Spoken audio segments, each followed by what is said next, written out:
Assalamualaikum warahmatullahi wabarakatuh. Alhamdulillah wassalatu wassalamu ala Rasulillah wa ala alihi wa ashabihi wa man tabi'ahu wa mawalah. Subhanaka la ilma lana illa ma 'allamtana innaka antal alimul hakim. Rabbi shrah li sadri wa yassir li amri wa hlul 'uqdatam min lisani yafqahu qawli. La haula wa la quwwata illa billahil aliyyil azim.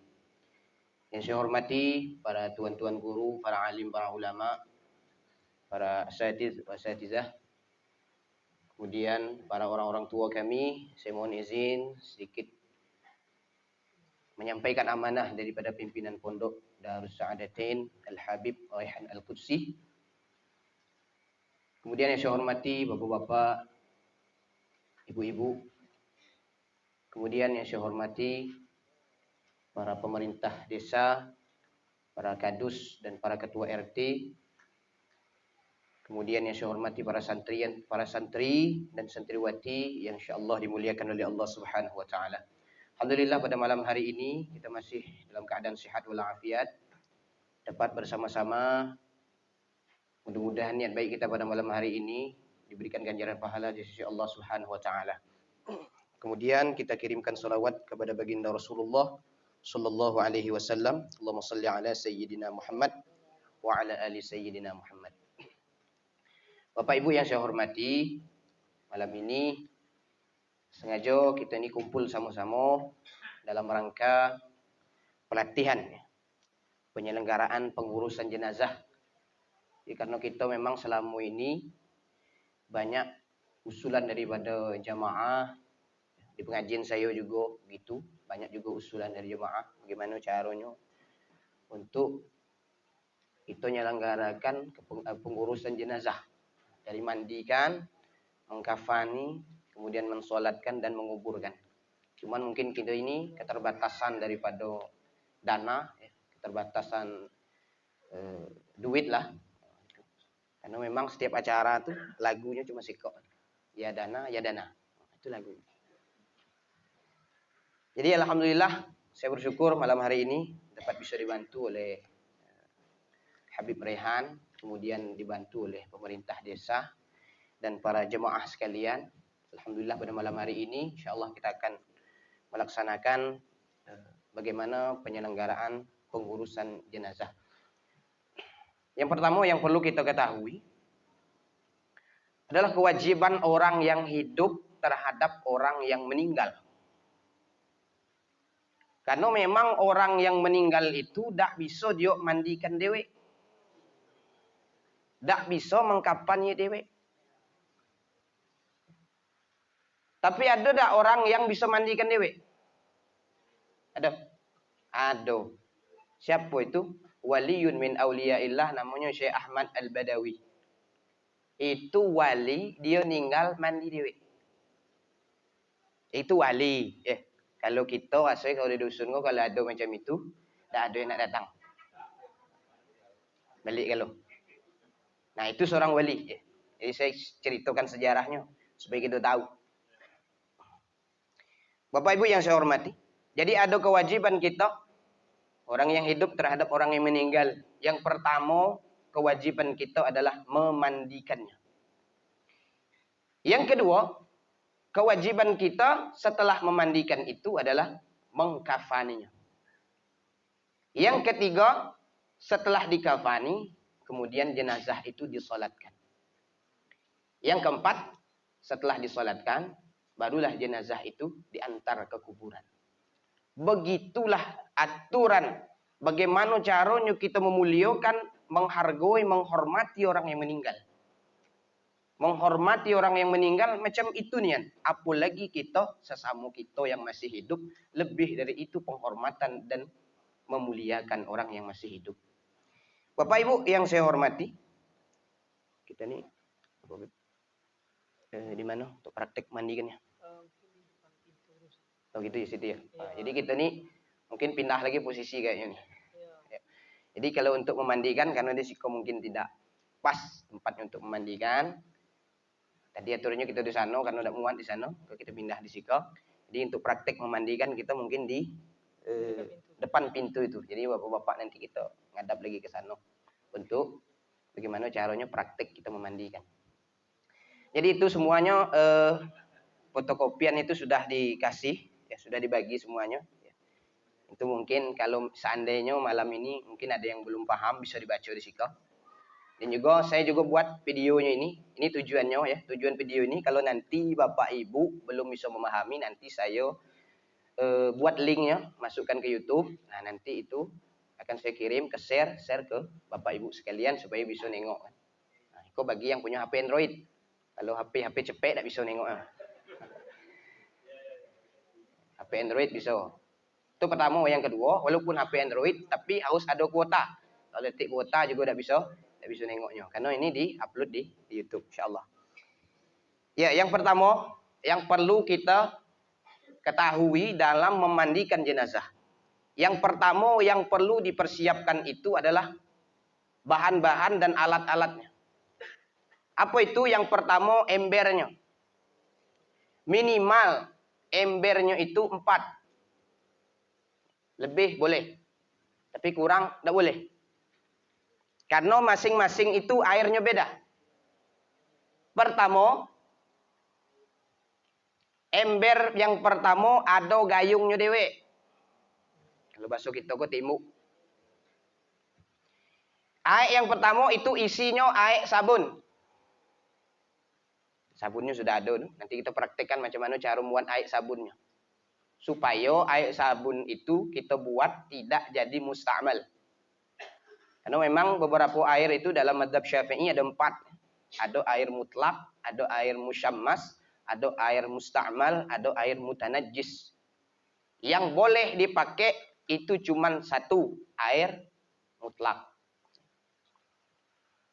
Air sabun macam mana Ustaz? Air sabun itu masuk dah air mutlak, termasuk air mutlak karena dicampur dengan barang yang suci itu hukumnya boleh dipakai untuk bersuci. Yang kedua air musyammas, ini hukumnya dalam mazhab Syafi'i makruh makainya. Karena kenapa? Karena dia terkena panas sinar matahari. Jadi kalau kita di kolam misalnya, ya, baik di masjid atau di langgar kita itu, kena panas sinar matahari di bawah 2 kolah, itu makruh kita pakai untuk wudhu, makruh untuk makainya mandi jenazah, dan makruh juga memakainya untuk mandikan jenazah. Lalu macam mana caranya? Tunggu sejuk. Kalau air dalam tetmon itu macam mana? Keluar dari keran itu panas. Tunggu panasnya habis, kalau sudah sejuk baru boleh makainya. Tidak dihukumi makruh. Yang ketiga air musta'mal. Kalau air musta'mal itu kalau dalam bahasa kitanya air second. Apa air second? Air yang sudah dipakai untuk mandi, untuk wudhu, untuk mandikan jenazah. Itu air musta'mal. Yang keempat, ada namanya air mutanajjis. Ini tidak boleh. Tidak suci dan tidak menyucikan. Jadi air yang boleh dipakai untuk memandikan, itu adalah air mutlak. Yang kedua, yang kita siapkan adalah air dalam ember yang berisi air kapur barus. Apa tujuan air itu kapur barus itu? Pertama, kata para ulama, tujuan kapur barus itu untuk mendinginkan jenazah. Yang kedua, untuk membuat jenazah itu kuat kulitnya. Yang ketiga, supaya dijauhi daripada serangga, semut. Maka kita kalau di rumah tuh kalau digosok kapur barus, semut tidak mau lengket. Itu tujuannya. Maka di rumah sakit tuh pakai kapur barus untuk jenazah. Itu air kapur barus. Yang keempat, yang ketiga, ember berisi air mutlak. Air sabun, air kapur barus, air mutlak. Itu beda embernya, beda gayungnya. Yang keempat, ada namanya air daun bidara. Ada orang digabung. Daun bidara digabung dengan sabun. Boleh, boleh. Jadi kalau memang digabung, daun bidara digabung dengan sabun, dengan air sabun, itu berarti cuma 3 embernya. Kalau memang digabung. Tapi kalau tidak digabung, 4 embernya. Ustaz, kalau seandainya saya tidak perlu lagi air sabun, boleh langsung dari keran, dari selang. Dari selang itu kemudian sabun diletakkan di tangan saya. Kemudian selang itu ngalir terus. Berarti tidak lagi pakai air sabun, boleh? Boleh. Dengan syarat tangan itu tidak lepas dari kulit dan air itu tidak boleh berhenti, harus ngalir. Kenapa? Karena kalau seandainya air itu berhenti dan tangan kita terlepas dari kulit itu, bisa dijadikan air itu sebagai air mustakmal. Makanya kalau kita wudhu itu jangan lepas kok. Cuci muka itu jangan lepas. Kecuali basuhan kedua, basuhan ketiga baru. Kalau kita lepas, maka air yang sudah lengket itu dalam mazhab Syafi'i itu sudah masuk ke dalam kategori mustakmal. Dan itu tidak boleh lagi kita usap lagi kali yang kedua, kecuali kita ngambil air lagi yang baru. Nah, itu airnya. Jadi 4 air itu. Air sabun, air kapur barus, air mutlak, air biasa. Kemudian air daun bidara. Kemudian yang selanjutnya adalah yang paling terpenting itu sarung tangan. Minimal sarung tangan kiri. Kenapa? Karena sering saya perhatikan orang yang memandikan jenazah itu tidak pakai sarung tangan. Kenapa?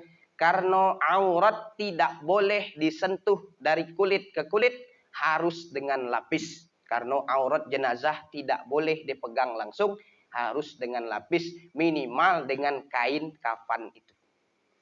Ngapa tangan kiri, Ustaz? Karena kita memang dianjurkan yang namanya mengistinjakan itu dianjurkan tangan kiri. Karena tangan kanan kita gunakan untuk makan. Petugasnya berapa orang? Saya itu terserah dengan yang mandikan. Tapi kalau saya ngasih saran minimal petugasnya 4 orang. Supaya tidak kewalahan. Itu minimal. Kenapa? Karena nanti masing-masing tugas beda. Dari bagian kepala sampai pusat, itu seorang yang ngerjakannya. Baik di depan maupun di belakang. Dari pusat sampai paha, itu seorang. Dari lutut sampai ujung kaki, seorang. Kemudian yang nyirami, seorang. Itu minimal 4. Nanti bisa ditambah sampai 5. Nanti ada orang yang menyenderkan jenazah itu di belakang. Yang nyandarkan jenazah itu. Makanya kalau ada alat tempat mandi yang model kini itu, itu lebih canggih lagi, lebih bagus lagi. Tempat sandarnya ada. Kemudian air itu tidak jatuh ke tanah. Dia sudah ada tempat ngaliran airnya. Jadi tinggal keluar lebih selang, dia langsung ngalir dewek keluar. Jadi tidak basah tempat kita mandinya itu. Nah, itu memang sudah ada alatnya sekarang, sudah ada tempatnya. Nah, kalau kita ini kan masih pakai sikap papan dibolong di bawah itu kan supaya ngalir. Sudah. Sebelah sudah pakai. Nah, alhamdulillah sebelah sudah pakai. Jadi kalau kita lagi nak buat contoh yang ada tuh. Yang pertama, tata cara mandikan. Nah, kita langsung kita praktek lah dak. Nah, supaya kita jelas. Langsung kita pindah lah ya ke situ dak. Ada yang nak jadi praktek juga?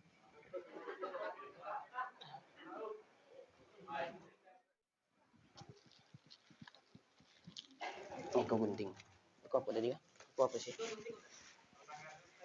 Oh, kosong tangan. Ya. Saya praktekkan kok. Kosong tangan kau belah kiri ya. Belah kiri kok. Kau namanya kalau bahasa Inggrisnya hand school. Ini kalau nak beli, sarung tangan yang ikut agak murah. Kenapa? Karena ikut tak meresap ke dalam kulit. Jadi dia di luar ikut lah airnya. Apa fungsinya? Maaf. Fungsinya, kalau kita mandikan jenazah, pas kita mengistinjakan jenazah, fungsinya ketika kita megang kubul. Tahu kubul? Dubur, tahu dubur? Bagian kubul dan dubur itu namanya proses istinja. Maka ketika awal kita, ini boleh bagi bapak-bapak, ibu-ibu yang sudah pengalaman, boleh 2 cara. Boleh istinja dulu, boleh mandi kubal dulu. Terserah kita mau. Kalau saya, proses yang saya lewati, itu istinja dulu. Kenapa? Karena nanti ketika mandi kubal itu tidak mengistinjakan lagi sehingga kotoran-kotoran yang ada di kubul, yang ada di dubur itu tidak lengket lagi ke badan. Maka proses istinja itu terlebih dahulu daripada proses mandi kubal. Ada memang orang mandi kubal dulu baru proses istinja. Nah, kemudian untuk awal pertama ini jenazah kita letakkan ngadap ke kiblat. Kiblatnya ini mana tahu ya? Posisi kakinya ngadap kiblat. Bukan kepalanya. Kalau kepalanya berarti membelakangi kiblat. Yang kedua, tempat memandikan itu harus tempat yang tertutup. Tidak boleh dilihat oleh orang yang di luar tempat mandi. Yang ketiga, yang ada di dalam itu cuman petugas yang mandikan, kemudian ahli warisnya atau keluarganya. Yang jadi catatan saya selama itu, dan juga ada jemaah juga yang ngeluh, saya sampaikan, tidak boleh perempuan yang meninggal dimandikan oleh laki-laki kecuali suaminya dan mahramnya. Kalau ada jantan atau laki-laki yang meninggal, tidak boleh perempuan yang mengurusi jenazahnya kecuali istrinya dan mahramnya. Itu pun nanti ada pengecualian kalau seandainya misal tidak ada lagi jantan tuh. Man yang meninggal kalau jantan boleh betina. Cuman kata Imam Syafi'i itu ditayamumkan, tidak dimandikan dengan air. Kalau memang ada di satu tempat itu yang meninggalnya perempuan misal, tapi di situ tidak ada kalau perempuan, cuma jantan kalau atau laki-laki kalau kan, nah, itu baru boleh, cuma tidak dimandikan dengan air tapi ditayamumkan. Kemudian aurat ini, aurat orang yang jenazah ini tidak boleh terbuka. Mana batasan aurat laki-laki itu? Bainas surah wa rukbah. Antara pusat sampai lutut. Itu aurat. Kalau perempuan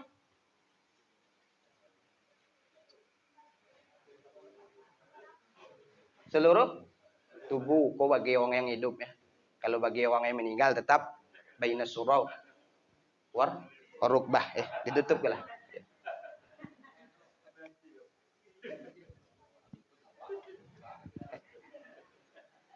Masih tahan?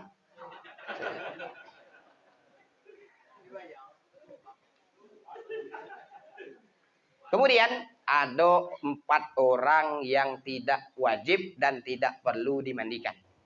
Ini perlu dicatat. Yang pertama tadi tidak saya masukkan di situ. Yang pertama, asyhad la yuwassal. Orang yang mati syahid dalam peperangan itu tidak perlu dimandikan. Yang kedua, al-kafir la yughsar. Orang kafir tidak boleh dan tidak wajib dimandikan. Yang ketiga, kalau ada janin yang gugur. Tahu janin? Orang keguguran. Kalau dalam bentuknya itu masih bentuk segumpal darah. Darah yang bergumpal keluar. Itu tidak wajib dimandikan. Tidak wajib dikafani. Tidak wajib disolatkan. Dan sunnah dikuburkan. Makanya Bali itu sunnah hukumnya dikuburkan. Kemudian yang keempat, janin yang tidak ketika dia keguguran itu tidak ada nyawanya, tidak ada tanda hidup dan tidak ada bentuknya. Ini juga tidak wajib dimandikan, tidak wajib disolatkan, hanya dikafani dan dikuburkan. Nah ini 4 nih, tidak ada wajib dimandikan. Selain daripada itu wajib dimandikan. Kalau misalnya ada bayi yang keguguran di atas 4 bulan, karena 4 bulan itu sudah ditiupkan roh, bentuknya sudah ada. Kalau dia keluar, ada tanda kehidupan, nangis kayak apapun itu, ada tanda kehidupan, bergerak misal. Kemudian rupa bentuknya sudah ada, maka macam orang dewasa, mandikan, kafani, sholati, kuburkan. Itu beberapa yang wajib dimandikan dan yang tidak perlu dimandikan. Nah, sekarang kita proses mandikan. Yang pertama kita buat airnya. Perlu lagi buat airnya. Bisa lah kalau tak buat air kah?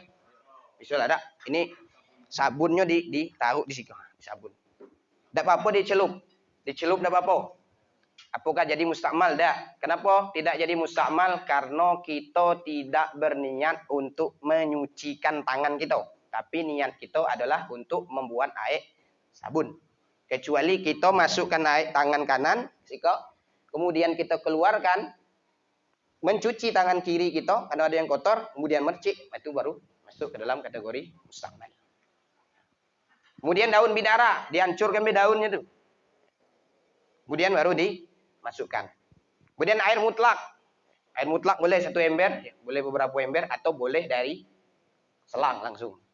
Kemudian yang terakhir ada namanya air kapur parus. Nah, sekarang proses pertama. Ada namanya proses istinja. Lafaznya sudah ada saya tulis di situ. Nawaitul istinja'ah lihadzal mayyiti fardhan lillahi ta'ala. Atau nawaitul istinja'ah lihadzihil mayyitati kalau itu perempuan. Fardhan lillahi ta'ala. Setelah itu baru proses menyucikan kubul dan duburnya. Dibuang kali kok.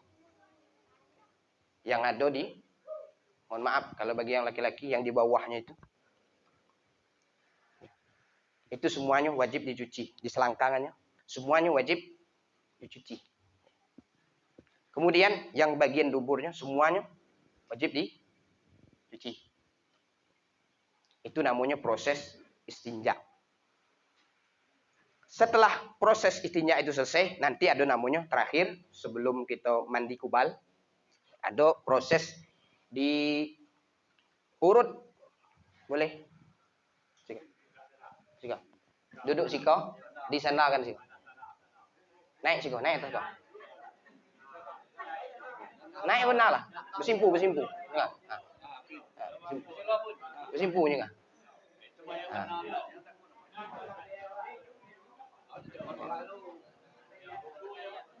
Mau sekali kau lah mandikan jenazah masih hidup. Ika kaki petugas bagian untuk dari pusat ke poho, itu petugasnya itu, petugas istinjanya itu. Jadi diurut kok. Urut kok. Ditekan nian. Ada waswe.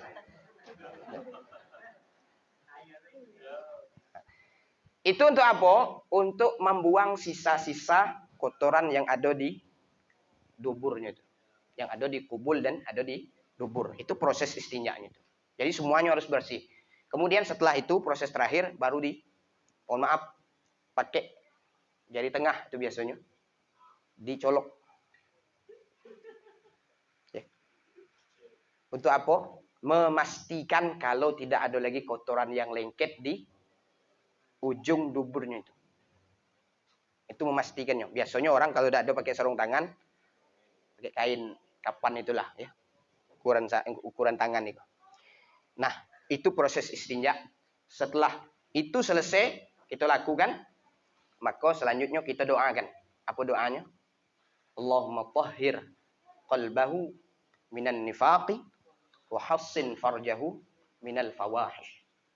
Kalau perempuan, Allahumma tahhir qalbaha minan nifaqi wa hassin farjaha minal fawahish. Itu doanya. Untuk apa? Untuk supaya doakan mayit ini hatinya dan kemaluannya, supaya diperbaiki oleh Allah Subhanahu wa taala sekalipun dia sudah meninggal. Nah, itu proses istinja kita selesai. Barulah boleh turun. Kau baring pula. Belum selesai. Baru 4 orang petugas itu baru melaksanakan tugasnya. Barulah namanya proses mandi kubal. Boleh kita pasanglah niatnya di situ, boleh. Atau boleh nanti pasang niatnya ketika kita mandi 9, boleh. Baca lapasnya maksudnya. Apa lapasnya? Nawaitul ghuslah lihadzal mayyiti illah fardhan lillah ta'ala. Baru mandi kubal. Mandi kubal itu semuanya dibersihkan. Daki-dakinya, baik yang ada di luar siko maupun di ketiaknya, maupun di selangkangannya, maupun di bagian selo-selo jari-jari kakinya, jari-jari tangannya, kemudian hidungnya, dalam telinganya, semua lubang itu harus dicuci bersih. Jangan sampai ada yang tersisa. Kalau misalnya ketika kita mau mengkafani itu jenazah, masih ada di bawah di siku, masih lengket, mohon maaf, taiknya, kotorannya, wajib diulang balik. Makanya diperhatikan betul-betul. Yang paling sapu itu di bawah kau, karena dia duduk atau baring dia tidak nampak bawah situ. Jadi perlu diperhatikan betul-betul. Jadi bagian kepala sampai ke pusat itu satu orang, baik kiri, kanan, depan, belakangnya. Itu yang menguasainya. Jadi kalau ibaratnya kalau kita punya kekuasaan, dah kau bagian itu baik, kau bagian aku kau. Nah, kau jangan ganggu-ganggu. Nah, itu boleh. Kaki dari pusat ke paha baru dibersihkan di perutnya nih, di bagian pahanya, bagian belakangnya itu juga dibersihkan. Kemudian baru dari lutut sampai kaki. Dan satu orang tukang nyiram. Nah, itu minimal tuh. Ada orang banyak tukang nyiramnya. Boleh. Wati sekaligus. Yang kau ada tukang nyiramnya. Yang bagian tengah ada tukang nyiramnya. Bagian kaki ada juga tukang nyiramnya. Nah, itu saya tadi ngambil minimal 4 petugas. Kalau di bawah itu saya rasa kaki kewalahan. Apalagi cuma seorang. Supaya apa? Memudahkan supaya cepat proses memandikannya. Itu mandi kubal. Ada orang yang mandi kubalnya duluan, boleh, tidak ada masalah. Besok pagi tinggal mandi sembilannya. Setelah itu selesai, maka proses terakhir daripada mandi kubal itu adalah ada namanya mewudukkan jenazah. Jadi wuduknya bukan orang hidup, mewudukkan jenazah kita juga ada. Apa lepas niatnya? Nawaitul wudu'ah lihadzal mayyiti lillahi ta'ala. Atau nawaitul wudu'ah lihadzihil mayyitati lillahi ta'ala. Kemudian wuduk kan. Itu sudah lafaznya sudah kita baca. Kemudian baru kita mewudukkan jenazah. Wuduknya sama macam kita wuduk biasa. Cuman kita wuduk itu dah. Kita mewuduk jenazahnya. Batasannya sama, wajah sama batasannya. Tangan sampai ke sikut sama. Tangan kanan bacaannya sama, tangan kiri bacaannya sama. Jadi kalau ada yang hafal, silakan dibaca itu bacaannya.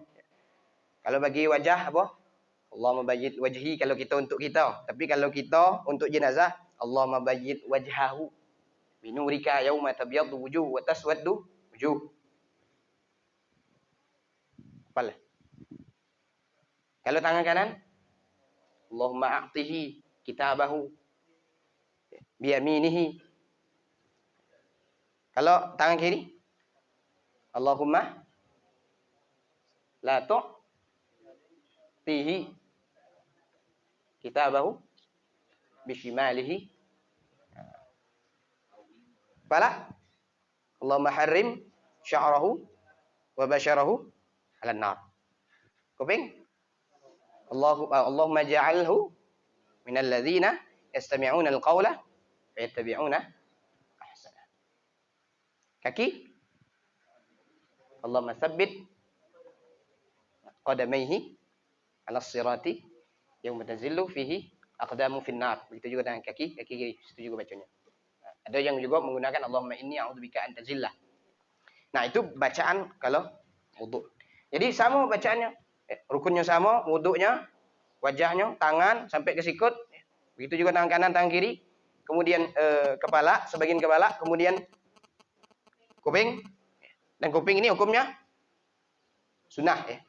Boleh dicuci, boleh tidak. Tapi ini hukumnya sunnah ya. Kemudian kaki.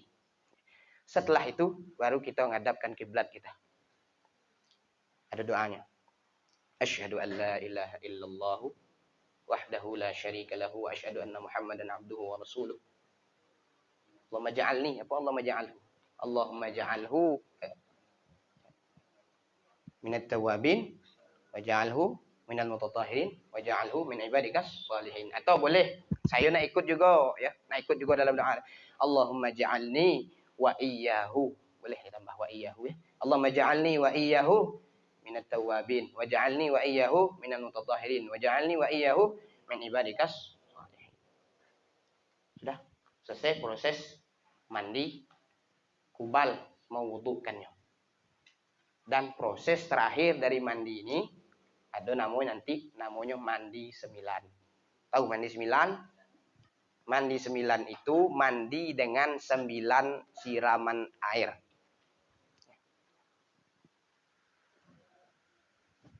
Ya, dan tadi saya lupa nerangkan tadi ya. Siraman tengah ya. Siraman kanan, siraman kiri. Lagi dijelaskan di mandi 9 nih. Mandi 9 ada namanya 9 jenis air atau 9 macam air atau 9 siraman air. 3 kali air sabun, 4 kali air biasa, 1 kali air kapur barus, 1 kali air daun bidara. Ini macam-macam orang mandi 9 nih. Ada yang berseling-seling. Air sabun, air biasa, air sabun, air biasa, air sabun, air biasa, air biasa, air daun kapur barus, air kapur barus, air daun bidara. Macam-macam ya. Dan kita boleh air sabun 3 kali langsung boleh. Air biasa langsung 4 kali boleh, tidak ada masalah. Yang jelas air sabun itu di awal. Kenapa di awal? Karena kita tidak perlu lagi bersih nanti di akhirnya. Setelah 3 kali siram air sabun, kemudian 4 kali air biasa, kemudian baru air kapur barus dan air daun. Saya lupa praktikkan nyiram gitu. Nyiram Bapak Ibu ya. Ini jenazah. Jenazah itu tidak boleh langsung siram.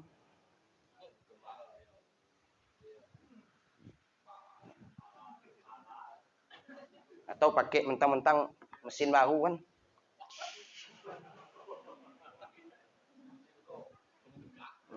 Pakai mesin cuci motor pula kan. Makanya kita pakai sarung tangan. Makanya kita disuruh pakai cere. Supaya air yang jatuh ke tubuh mayat itu tidak kencang. Dan itu ditadah dengan tangan kita. Jadi mustakmal tidak. Kenapa? Karena kita tidak mencucikan tangan kita. Itu syarat mustakmal jadi itu tadi. Mencucikan cuci tangan kok baru. Jadi mustakmal. Kalau kita cuma jadi kok boleh.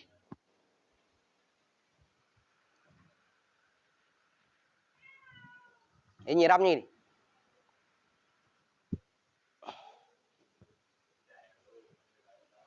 Ya. Cuma itu nyiramnya. Dan ada bacaannya. Ketika kita dalam keadaan jenazah ikut telentang, bacaannya ketika telentang itu bacaannya apa? Ghufranaka ya Allah, Rabbana wa ilaikal masir. Ikut dalam keadaan telentang.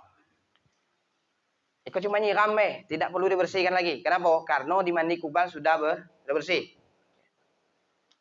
Baru proses sebelah kanannya lagi, miringkan ke kanan. Miring lagi ke kanan. Ayo berdua. Nah.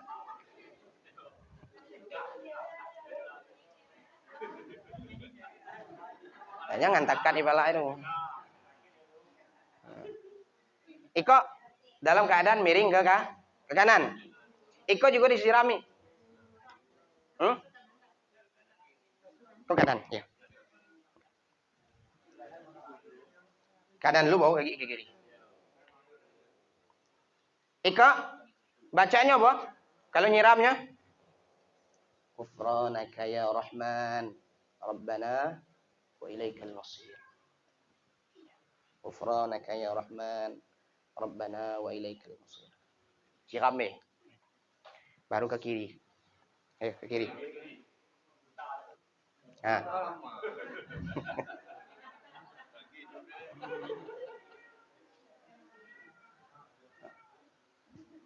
Baru ke kiri terakhir ya. Baru dibaca Ghufranaka ya Rahim, Rabbana wa ilaikal masir. La ilaha illallah wahdahu la syarika lah. Lahul mulku wa lahul hamdu yuhyi wa yumiit wa huwa ala kulli syai'in qadir. Tantang lagi.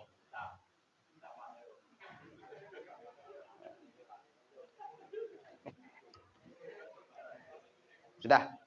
Sudah. Ya.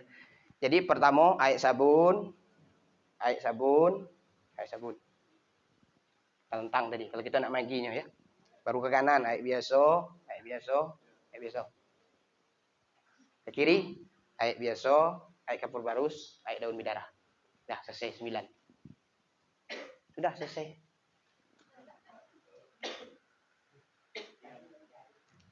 Tinggal bawa ke tempat mengkafaninya. Dan sebelum itu, ya, sebelum proses kita lanjutkan ke mengkafani, ya, colong kepada petugasnya dicek betul-betul. Masih ada apa tidak? Kotoran yang masih nyangkut.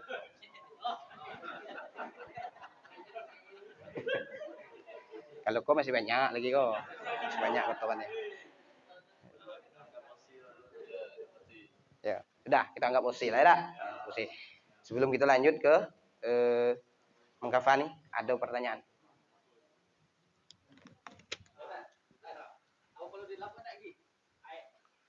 Nah, iya, saya lupa. Ya. Setelah ikut tadi ya, dikeringkan ya. Dikeringkan. Dikeringkannya juga kita pelan-pelan. Makanya kalau kita dari dari tempat yo baring awal itu, bawahnya juga pelan-pelan. Jangan tiba-tiba berlari lah langsung kan. Kau nak cepat ngubur, nak kubur lah nak selesai, nak berlari lah langsung kan. Mandi minum itu juga. Makanya kita pelan-pelan. Kenapa? Karena dalam sebuah riwayat disebutkan bahwa ketika jenazah itu meninggal, dari mulai dia sakaratul maut, maka seakan-akan dia ketika itu kulitnya terbakar. Dalam sebuah riwayat disebutkan sakitnya itu seperti tebasan pedang berkali-kali di tempat yang sama. Ada dalam sebuah riwayat lagi menyebutkan sebagai macam kambing di kulit hidup-hidup. Bahkan ada dalam sebuah riwayat disebutkan bahwa sakitnya sakaratul maut itu bahkan melebihi sampai di dalam kubur. Baru masih ada terasa sakitnya sakaratul maut. Makanya orang yang sedang sakaratul maut, kemudian dia meninggal, maka saat dia dimandikan itu masih ada rasa sakitnya sakaratul maut itu. Saya belum pernah nyoba kan, tapi dalam riwayat beberapa hadis yang saya baca seperti itu. Makanya kita pelan-pelan, gosoknya pelan-pelan, jangan terburu-buru. Karena kenapa? Karena jenazah itu kalau sempat dia bisa ngomong, pelan-pelan kata dia. Ya. Awak pula nyebut lah kau mandi dewek lah. Gitu. Jadi sakitnya tuh masih terasa. Jadi dikeringkan maka juga jangan carilah. Mengeringnya itu cari handuknya agak lembut ya. Jangan handuk yang kasar. Jadi handuknya agak lembut, dikeringkan. Bila perlu ngeringkannya pakai kain yang agak lembut. Supaya tidak menyakiti jenazah walaupun dia sudah meninggal. Dikeringkan. Sudah kering. Proses terakhir daripada mandi tadi baru pasang cawat. Nah, nanti kita akan buat cawatnya. Enak buat pasang cawatnya di tempat mandi itu daripada nanti masang cawatnya di tempat mengkafani. Nah, karena lebih mudah nanti prosesnya. Kenapa? Supaya tidak nampak. Walaupun ditutup kan. Itu masang cawat. Ada juga memang di satu tempat tidak lagi pakai cawat. Karena memang kafan itu memang kalau sudah nutupi badan itu sebenarnya sudah cukup. Cuma kita ngikut sunnahnya. Sunnah nabinya apa? Imamah, qamis. Imamahnya ada, bajunya, kain sarungnya ada. Kalau perempuan itu khamsa lafaib, 5 lapis. 3 lapis kainnya, 2 lapis kain luarnya atau 3 lapis, kemudian ditambah dengan kerudung sama qamis. Qamis tuh baju langsung. Memang kita nih biasanya pakai ada kain sarungnya, ada bajunya. Nanti kita praktek macam mana cara buat bajunya, macam mana cara buat cawatnya, macam mana cara buat kain sarungnya, macam mana cara buat kerudungnya, macam mana cara buat sal sorbannya, imamahnya. Nah, itu nanti kita praktekkan. Nah, ini ada lagi pertanyaan.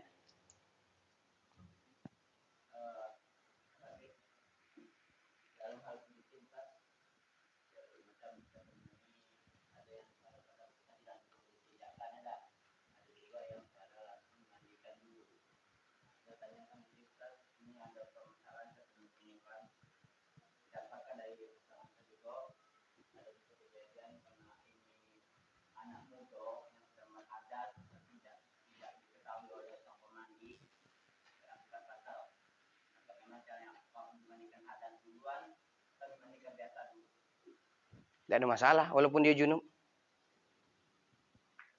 Tidak ada masalah. Itu bukan referensinya. Ya, ini saya bawa kitabnya tadi. Ya, ada di dalam ya Fiqh Sunnah nih. Saya bawa kitabnya ini. Bentar.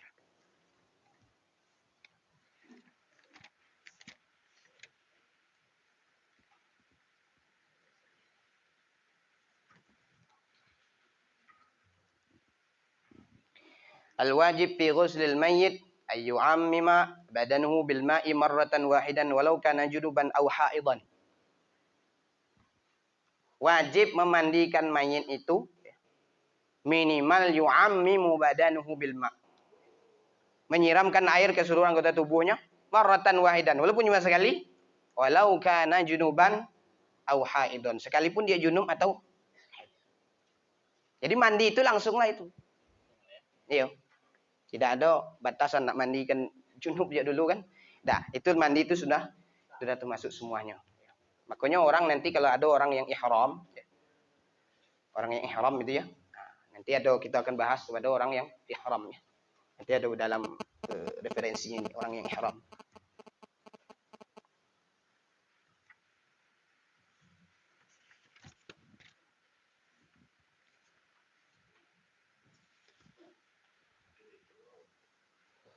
Idza matal muhrim, apabila orang yang ihram meninggal,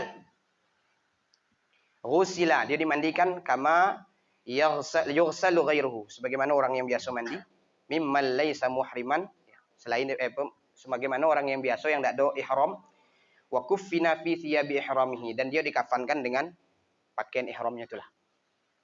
Jadi kalau ada orang yang haji, orang yang umrah meninggal, dia dikafankan dengan kain ihram itu, tidak tertutup kepalanya dan juga tidak boleh dibagi wangi-wangian untuk libaqai ihramihi, untuk mengekalkan ihramnya. Ada lagi pertanyaan? Jadi tidak ada, walaupun dia junub, walaupun dia haid, tetap mandinya itu sekolah.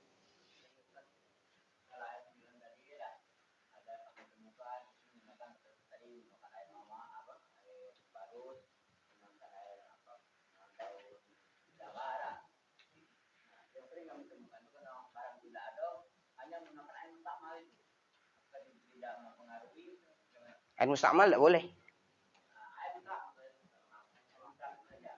Mutlak boleh, tidak masalah.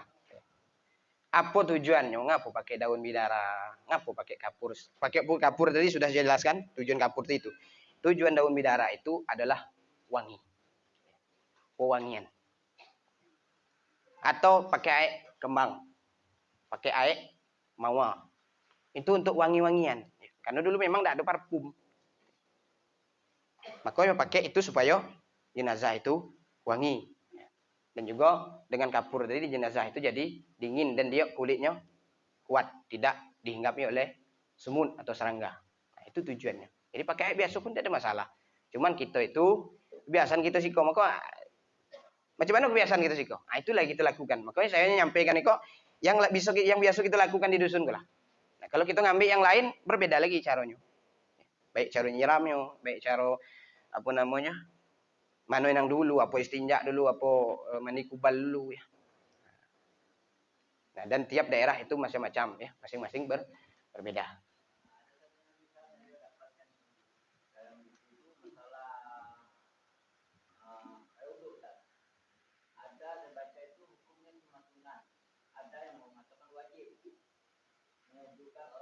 Ya, memang wudhu itu hukumnya sunnah.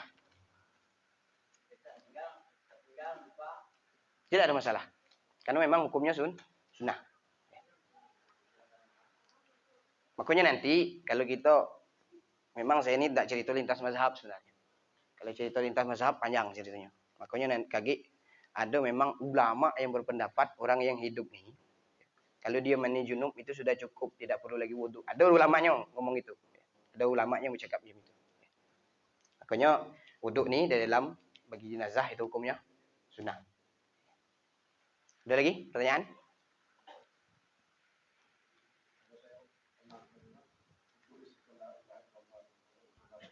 Ya. Itu tergantung apa namanya kebiasaan kita tadi. Kita biasanya nulisnya itu di mana? Apa ketika sudah mandi itu dituliskan langsung, ataukah ketika dibukakan masih terbuka kepala wajah jenazah itu? Boleh dua cara, boleh nulis la ilaha illallah. Ada yang dengan jari manis, ada yang dengan telunjuk, macam-macam. Ada boleh dengan kalimah Allah, la ilaha illallah atau kalimah Allah. Boleh di situ. Itu tidak wajib tuh, tidak wajib hukumnya. Yang wajib cuma mandikan, yang wajib cuma ngafani, wajib cuma sholatkan dan kuburkan. Itu cuma wajib. Lebih daripada itu hukumnya sunnah. Membersihkan kuku itu seharusnya, ya. Memang semestinya memandikan jenazah itu semestinya memang dibersihkan kuku-kukunya itu. Aku saya sampaikan tadi lubangnya tuh, ya. Bagian kuku-kukunya, bagian jari-jarinya kok selo-selo kok. Memang harus dibersihkan supaya kotoran tidak lagi melengket di tubuhnya itu. Ada lagi pertanyaan terkait dengan mandi kan?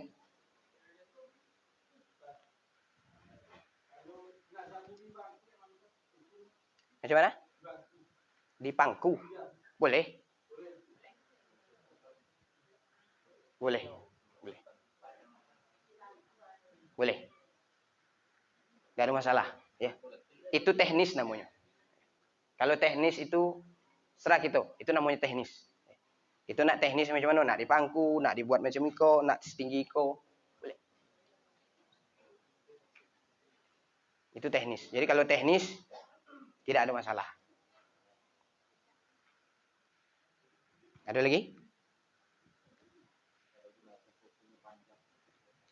Hah? Kalau yang lebih bagusnya dibersihkan, tidak perlu dipotong. Kalaupun dipotong, nanti kumpuli. Sibuklah ngumpuli buku. Ya karena kuku itu melekat di badan, di jasad, dan itu masuk ke dalam kubur juga. Makanya kalau ada orang yang kena apa namanya penyakit apa, diabetes, jari lepas, lutut lepas, itu ditanam, harus ditanam yang lepas kok.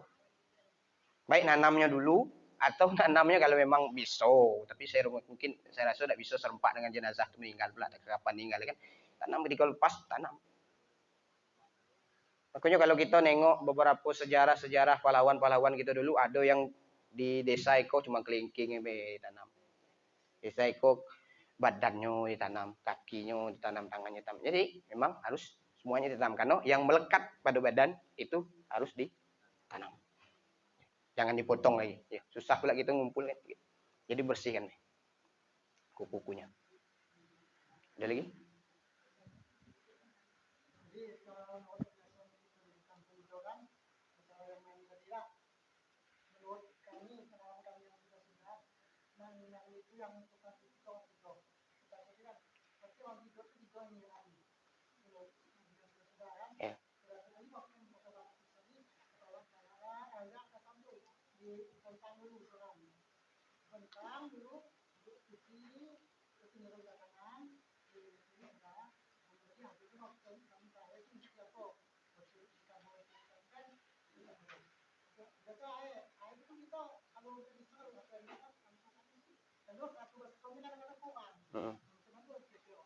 Yang mana? Iya. Iya. Iya, airnya banyak memang.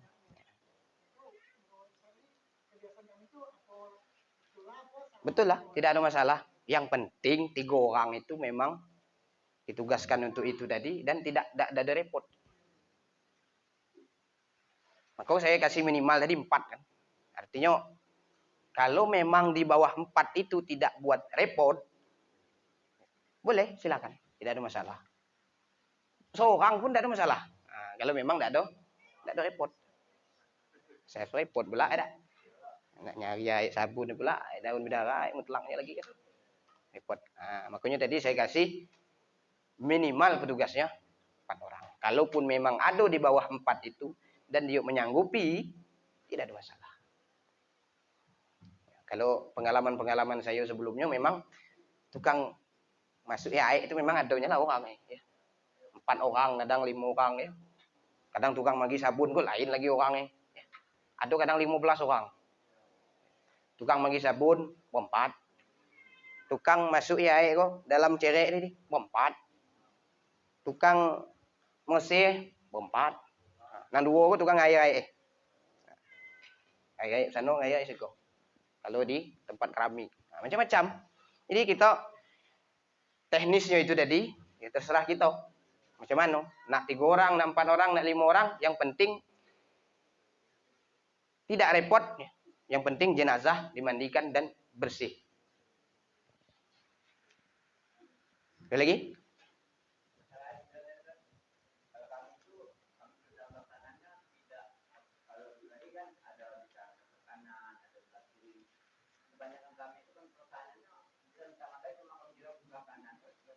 Ya, macam-macam. Boleh. Tidak ada masalah.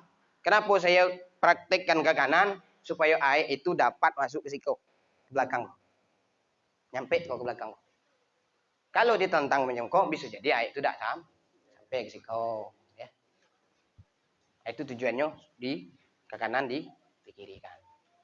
Jadi, itu tidak ada masalah. Yang penting, memandikan jenazah dan semuanya itu bersih. Tidak ada yang tidak bersih. Itu sunnah. Ya, sunnah. Itu hukumnya sunnah ya. Tak miring ke kanan, miring ke kiri, hukumnya sunnah. Bacaan itu semuanya hukumnya sunnah. Yang penting nih niat kita tadi ya. Niatnya mandikan. Niatnya itu dalam hati, bukan nawaitu yang saya ucapkan itu bukan. Itu lafaz niat. Talaffuz bin niyah hukmuhu as-sunnah. Talaffuz bin niyah itu hukumnya sunnah. Nah, ada lagi? Kita lanjut ke Ibu ada tanya? Nah. Jadi kalau mandikan nih kok ya, tidak ada perbedaan, laki-laki perempuan sama, tidak ada perbedaan ya. Cuma nanti domirnya itulah bedanya, hu jadi ha ya. Tapi tidak semua hu jadi ha tuh. Nanti ada yang hu itu bukan domir ya. Bisa jadi itu lam fi'il ya atau fa fi'ilnya. Nanti ada perbedaan di situ. Ya, kita akan lanjutkan proses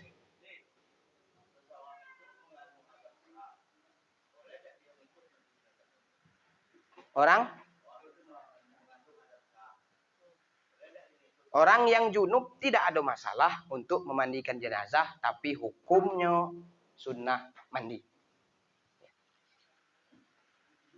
Hukumnya sunnah mandi dia. Makanya nanti ada di dalam, saya ada bawa terjemah, sudah buka lah.